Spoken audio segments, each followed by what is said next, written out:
ধন্যবাদ মাননীয় প্রধান উপদেষ্টা মহোদয়কে আমাদেরকে আজকে এই চমৎকার আয়োজনে সামিল করবার জন্য। আমি কোনো ভূমিকা ছাড়াই মূল কথায় প্রবেশ করছি, সময় খুবই কম।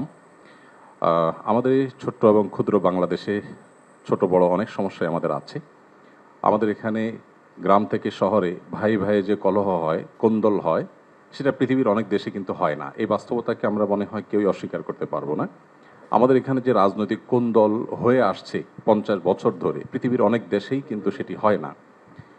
আমাদের অন্য যত কলহ, কোন্দল, অসম্প্রীতি এ জাতীয় যে সকল বিষয় আছে যেগুলোর আমরা সবাই সমাপ্তি কামনা করি, সেগুলোর সাথে যদি আমাদের দেশের ধর্মীয় সম্প্রীতিকে আমি তুলনা করি, আমি এদেশের একজন নাগরিক হিসাবে আমি মনে করি যে আমাদের রাজনৈতিক কলহ, ব্যক্তিগত কলহ, পারিবারিক কলহের তুলনায় আমাদের দেশের ধর্মীয় কলহ উল্লেখ করবার মতো আছে বলে আমার কাছে মনে হয় না।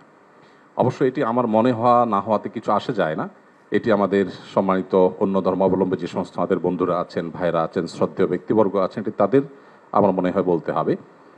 আমি শুধু এটুকু বলবো যে 5ই আগস্ট আমার ফেসবুক পেজে কয়েক মিলিয়ন ফলোয়ার্সকে লক্ষ্য করে আমি একাধিকবার লাইভে এসেছি, যেটা আমার দীর্ঘ 10-12 বছরের সোশ্যাল মিডিয়ার ইতিহাসে কখনো আসেনি। প্রত্যেকটি লাইভে আমি চেষ্টা করেছি এদেশের সর্বশ্রেণীর সাধারণ মুসলমান সহ অন্যান্য ধর্মাবলম্বীদেরকে শান্ত রাখবার আহ্বান করার জন্য। চট্টগ্রামে যখন আইনজীবী আলিফ হত্যাকাণ্ড ঘটলো, সাথে সাথে আমি আমার দায়িত্ব থেকে নিজে এবং অন্যান্য আলেম ওলামাদের সাথে কথা বলেছি। আমি যতটুকু জানি এখানে অনেক সিনিয়র ব্যক্তিবর্গ আছেন, ওলামা একরাম আছেন। এদেশে ওলামা একরাম সবসময় সম্প্রীতি এবং শান্তি বজায় রাখার জন্য তারা কাজ করে চলেছেন।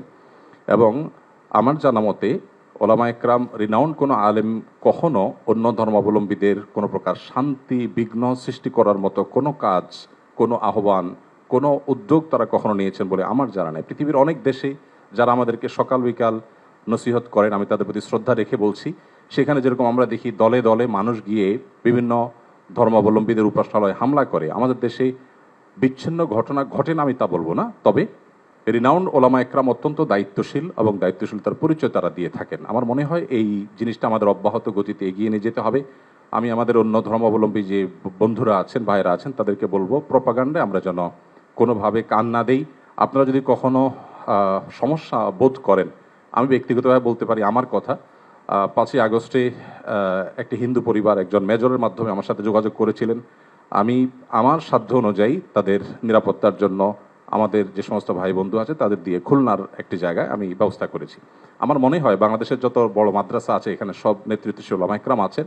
আপনারা যদি কখনো কোনো মাদ্রাসায় গিয়ে বলেন যে আমাদের নিরাপত্তা বোধহয় আমরা ভয়ের মধ্যে আছি, নিরাপত্তাজনিত শঙ্কায় আছি, আমার মনে হয় আমাদের আইনশৃঙ্খলা রক্ষাকারী বাহিনী যেরকম আপনাদের পাশে দাঁড়াবে, ওলামা একরাম তাতে ন্যূনতম কার্পণ্য করবে না। যেভাবে পুজোর সময় মাদ্রাসার ছেলেরা মন্দিরগুলোকে পাহারা দিয়েছে, আমার মনে হয় পৃথিবীতে এটা বিরল একটা দৃষ্টান্ত এবং এটি কিন্তু আমাদেরকে আশা জাগায়। আমি আশা করব যে আমরা কোনো প্রপাগান্ডায় পা দেব না এবং আমরা মিলেমিশে আমাদের প্রিয় স্বদেশকে গড়ে তুলব।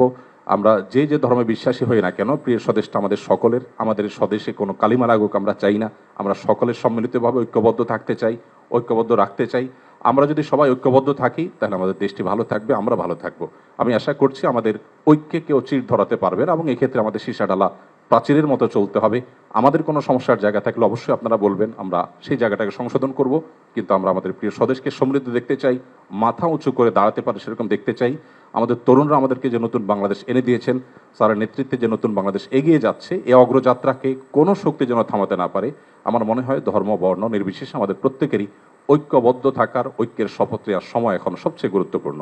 সে বিষয়টি আমি সবার নজরে এনে আমি আবার বক্তব্য শেষ করছি। ধন্যবাদ সবাই।